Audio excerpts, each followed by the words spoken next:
Kumusta na ba ang internet connectivity sa school natin?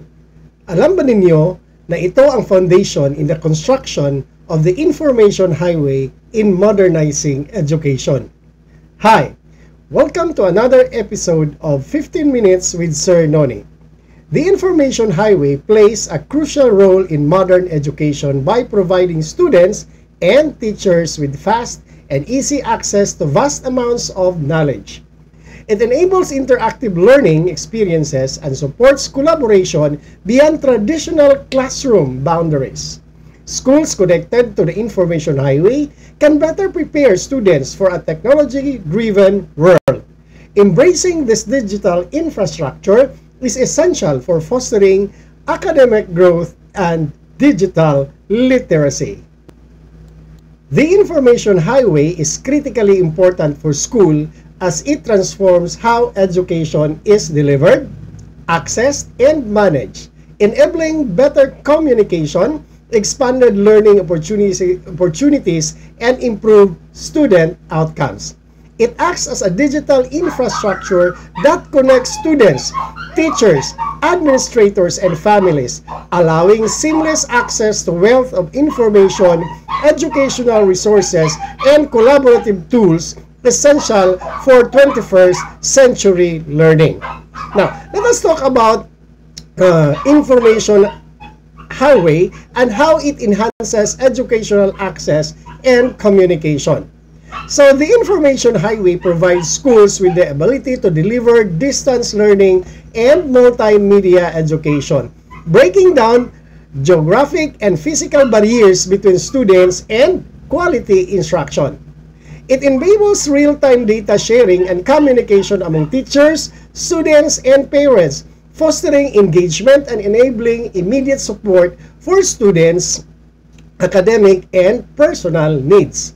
This connectivity allows for personalized learning, timely interventions, and collaboration beyond the traditional classroom walls.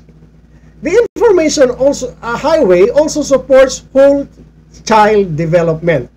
Okay, by centralizing student data and communication into integrated platforms or in the information highway, schools can better monitor a student academic progress, health, and even well-being holistically. So these real-time dashboards help educators identify at-risk students early and coordinate support plans, ensuring no critical information falls through the cracks across different service providers or programs. So this comprehensive approach improves outcomes by addressing multiple factors influencing student success. It also drives innovation and efficiency. So the information highway encourages the adoption of advanced educational technologies and digital tools that enhance instructional effectiveness. School gain access to a broader range of digital content, interactive learning modules, and communication platforms, leading to more engaging and relevant education. Furthermore, streamlining data management through centralized system reduces administrative redundancy and cost, allowing educators to focus more on teaching rather than on paperwork. It also bridges the digital divide. So this was our topic, 5 episodes ago, about digital divide. So while the information highway offers extensive benefits, equitable access remains a challenge. So it is essential for school to bridge the digital divide by ensuring all students have a reliable access to technology and the internet. So this equitable access empowers underserved students with the skill and tools necessary to compete academically and thrive in a digital society. So how is the government and industry role is being played? So there should have to be a collaboration. Establishing a robust information highway for schools requires partnership among government, telecommunication companies, and educational institutions.